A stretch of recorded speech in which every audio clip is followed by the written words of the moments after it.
അവിശ്വാസ പ്രമേയത്തിലൂടെ ഉദുമ പഞ്ചായത്ത് നഷ്ടപ്പെട്ടതോടെ LDFന് കാസർഗോഡ് ജില്ലയിൽ ഇനി ഭരണം 14 പഞ്ചായത്തുകളിൽ മാത്രം.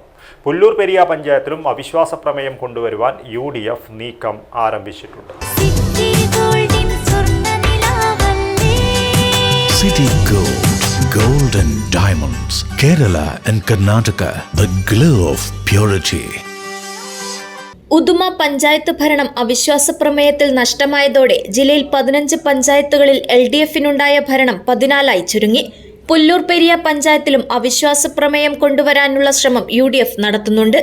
പുല്ലൂർ പെരിയ പഞ്ചായത്തിൽ LDFനും UDFനും 9 വീതവും BJPക്ക് 1 അംഗവുമാണുള്ളത്. പ്രസിഡന്റ് സ്ഥാനത്തേക്ക് നടന്ന തെരഞ്ഞെടുപ്പിൽ ഇരു മുന്നണി സ്ഥാനാർത്ഥിക്കും തുല്യ വോട്ടുകൾ ലഭിച്ചതിനാൽ നറുക്കെടുപ്പിലൂടെയാണ് LDF സ്ഥാനാർത്ഥി CPMലെ CK സബിത പ്രസിഡന്റായത്.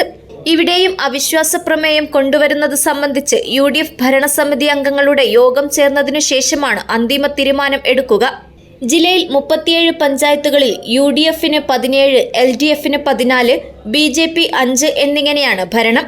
ഉദുമ പഞ്ചായത്തിൽ CPMന് തുടർഭരണം എന്ന ആശ്വാസം 6 മാസം മാത്രമേ നീണ്ടുനിന്നുള്ളൂ. നറുക്കെടുപ്പിലെ ഭാഗ്യം അവിശ്വാസത്തിൽ തുണയ്ക്കാതെ ആയപ്പോൾ പഞ്ചായത്തിൽ ഭരണം നിലനിർത്താമെന്ന പ്രതീക്ഷ CPMന് നഷ്ടമായി. 23 അംഗ ഭരണസമിതിയിൽ UDFന് 12 അംഗങ്ങളും LDFന് 11 അംഗങ്ങളുമാണുള്ളത്. News bureau, Uduma.